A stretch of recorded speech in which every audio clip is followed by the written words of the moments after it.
बहुत से एम्प्लॉइज जो हमारे आउटसोर्सिंग पर ठेकेदार प्रथा के माध्यम से आते थे और लगातार एम्प्लॉइज के और भिन्न भिन्न ऑर्गेनाइजेशन ने कहा कि इस ठेकेदारी प्रथा को किस तरीके से खत्म किया जाए, क्योंकि ऐसे आउटसोर्सिंग के जितने भी कर्मचारी हैं उनका शोषण बहुत होता था।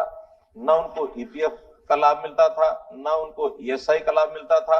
तो इस प्रकार की बहुत सी समस्याएं थी, जिसमें से लंबे विचार के बाद हमने कहा कि ठीक है, आउटसोर्सिंग रखना तो सरकार को पड़ता ही है, क्योंकि जो स्थायी नौकरियां हैं उसके लिए हमारी व्यवस्था अलग है। वो स्टाफ सिलेक्शन कमीशन है, वो एचपीएससी है, या कहीं कहीं जो अलग से व्यवस्थाएं जो बनी हुई है वो सब परमानेंटली अलग से हैं। लेकिन जहां आउटसोर्सिंग किसी डिपार्टमेंट की इमीडिएट डिपार्टमेंट की डिमांड है, उसको ठेकेदारों के माध्यम से लिया जाता था। उसके लिए ये बनाया गया है एचकेआरएन। और इसमें भी ये ठीक है कि ये बिल्कुल अस्थायी नौकरी है, 1 साल के लिए होती है। 1 साल के बाद उसको जैसे बाकी भी पहले भी उसकी एक्सटेंशन मिलती है तो उसी हिसाब से ही होगा। ये कोई परमानेंट नौकरी नहीं है। परमानेंट नौकरी का तो अलग से हमने, जैसे ग्रुप सी का भी सीईटी हुआ है, अब उसमें से नौकरियां लगभग 30-35 हजार की रिक्वेशन आ गई है। उसी के बाद ग्रुप डी की है, उसकी नौकरियां अलग है। ये तो तुरंत इमीडिएट आवश्यकता को पूरा करने के लिए एचकेआरएन के माध्यम से करते हैं। अब इसमें किस आधार पर करते हैं, आधार जो पूछा है, इसमें हमारा बिल्कुल ट्रांसपेरेंट आधार है।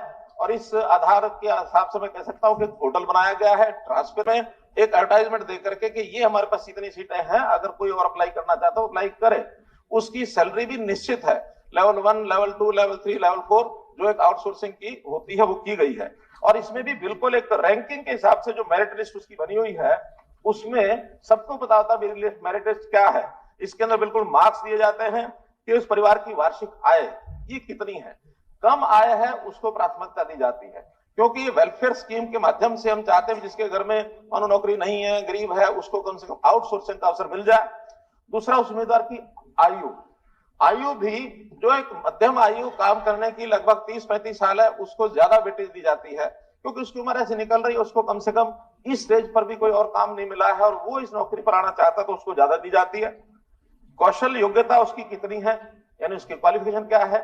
फिर उसने सीईटी का एग्जाम पास किया है, उसके अलग से 10 मार्क्स है।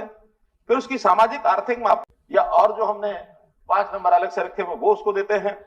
ईज ऑफ डिप्लॉयमेंट, यानी जो लोकलाइज्ड व्यक्ति होगा उसको मार्क्स अलग दिए जाएंगे। अभी तो जिले में हम सेम जिले में नौकरी मिलेगी, उसको 10 नंबर अलग मिलेंगे। अगर वो जिले से बाहर नौकरी लेना चाहता है तो उसको 10 नंबर नहीं मिलेंगे। जहां तक ट्रांसपेरेंसी का विषय है, बिल्कुल मार्किंग तय होती है, उनको उनके मार्क्स बता दिए जाते हैं कि इस मार्क्स तक जो है रैंकिंग तक इनको नौकरी दी गई है। इनमें से कोई ज्वाइन नहीं करने आएगा तो दोबारा से जो उसके नीचे वाले लोग होते हैं उनको उनकी ऑफर ली जाती है। जो ऑफर एक्सेप्ट करता है वो उसमें आता है, जो एक्सेप्ट नहीं करता तो 15 दिन में उसका नाम, उसकी ऑफर भी समाप्त कर दी जाती है, नए व्यक्ति को भेजा जाता है।